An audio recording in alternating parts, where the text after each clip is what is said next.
Tired of your carefully chosen custom fonts disappearing or looking all wrong on your WordPress site? Let's fix those frustrating syntax errors.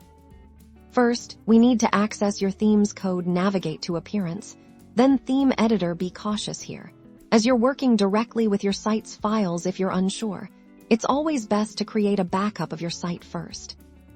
The most common place for font-related syntax errors is your theme's main Stylesheet, typically named Stylex. Look for lines related to font definitions or at font face rules.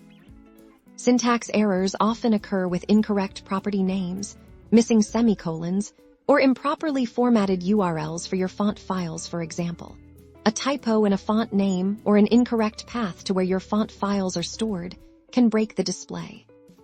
If you're using a plugin to manage your custom fonts, check its specific settings and error messages. Sometimes, the plugin itself might have a syntax issue in how it's injecting the font code into your site.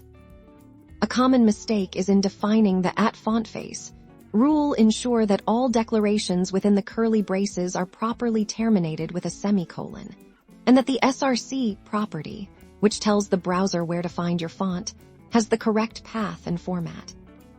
After making any corrections, save your changes and refresh your website. Use your browser's developer tools to inspect the font elements.